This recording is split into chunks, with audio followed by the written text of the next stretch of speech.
Hey everyone, the name is Erik Thor and I decided to create an INFP only channel to help people connect with what being an INFP is all about, but also to give back to all the INFPs that have watched my videos and supported my content and work over the years. Thank you so much for everyone for being a part of my channel and continuing to be a part of this channel. I hope you're going to enjoy what you're going to see next. In today's video, we're diving into 4 levels of INFP, and I'm going to show you in this video how far you can take self-awareness and how far self-awareness can take you. When you just found MBTI, you might have just found yourself fascinated by the general description, the general archetype, the general name of the type, the mediator, the diplomat, the dreamer. INFPs go under a lot of names and have been written about extensively all over the internet in so many different ways and fashions, but typically some things tend to ring true, and beginners tend to remember INFPs as people that are introspective, people that are highly ethical, people that are highly individualistic, people that are creative, artistic, perhaps just people that are deeply empathetic and concerned with people's unique feelings and values and convictions, right? So INFPs, the fact that you're an introvert, not an extrovert, and the fact that this might, to some extent, be an inconvenience, and to some extent, it might be just a blessing. When you find out you're an introvert as an INFP, you're going to learn that, hey, I have my own pace in how I do things. I like to take things slowly and methodically. I like to not rush into things. I like to think before I talk. And I like to observe and reflect and introspect. And once you start going deeper, you're also going to notice that you're an intuitive, not a sensing type. And that means that yes, you're more creatively inclined, you like novelty and new ideas, you often start up new projects, but you don't always finish things, and you don't always stick with things, right? Or perhaps you're going to notice that, well, I'm a feeling type, right? So the F in the feeling. And you're going to notice that you have strong emotional values and connections and beliefs, right? You have things that you feel are important that you can't always rationally explain to the world, that you can't always make sense of or explain logically, but you feel them in your gut, and you know they're right, and you know it's true, and you know you want to listen to it, and you know it's an important thing to do, right? Or finally, perhaps you notice that you're a perceiving type and that you are somebody that likes to go against the flow, somebody that likes to break free from structure and organization, and somebody that likes to live and do things in their own pace and at their own rhythm. But there is more to being an INFP than just these 4 basic traits, and while these 4 basic traits are interesting, they simply describe the behavior of what you might do, what you often do, what you could do. And so often this is not enough to form a base understanding of a person, because every single person has every single personality trait. And sometimes as an INFP, you're going to have extroverted days and outgoing actions. Sometimes you're going to be sticking with things and more practical. Sometimes you're going to be rational and logical. And sometimes you're going to be organized and disciplined. As an INFP, you're not limited to any form of action or behavior. So the question is, what is it that really makes an INFP? Level 2 INFPs tend to focus on the cognitive level of the INFP, your thoughts and mindset and beliefs. Because you're not your behavior, or rather, your behavior is only the outer layer, the outer shell of who you are, right?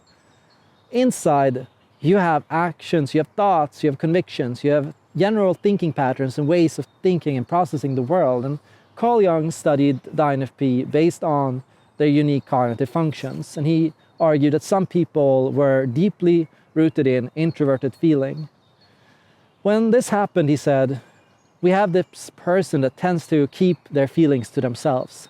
INFPs then were known in his world for being very private individuals and very sensitive individuals that by holding their emotions and feelings inside, developed intense feelings, intense worlds, and an intense inner world and imagination, a unique way of feeling and responding to music and art and aesthetic things, a unique way of experiencing and feeling and reflecting on and thinking about the world.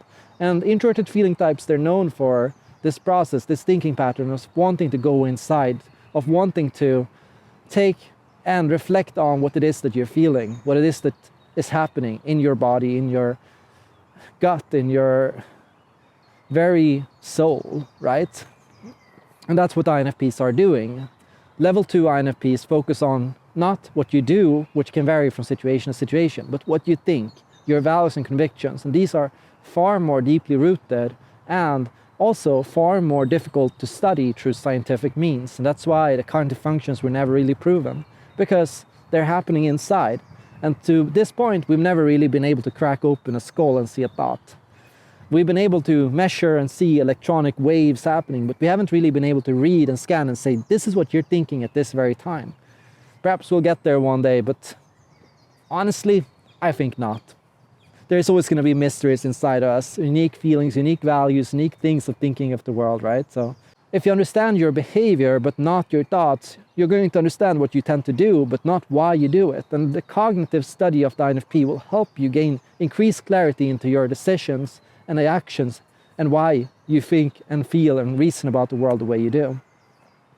But you can go deeper in that still and recognize that you're a different person every single minute of your life. And level 3 INFPs tend to be more focused on the subtypes and the states and how the INFP personality type might shift, depending on if the INFP is more confident or more insecure, or whether the INFP is feeling more playful, or whether they are in a more serious state of mind, right? And the truth is, INFPs change all the time. And when an INFP is confident, they're the most naturally INFP-like, right? But when an INFP is lacking in confidence, they're the least INFP-like you'll ever see an INFP, right? So INFPs that are able to channel and switch into a playful state of relaxation and confidence, this kind of an INFP is going to express the very nature of what we most know about INFPs, what we read about in the textbook descriptions.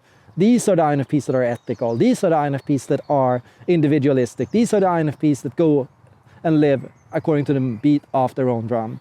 But then there's also the other INFPs, the INFPs on their bad days, the INFPs that broke up on the wrong side, INFPs that have gone through a difficult time in their life. And when we study level 3, what we're really studying is health. We're asking, how are you feeling right now?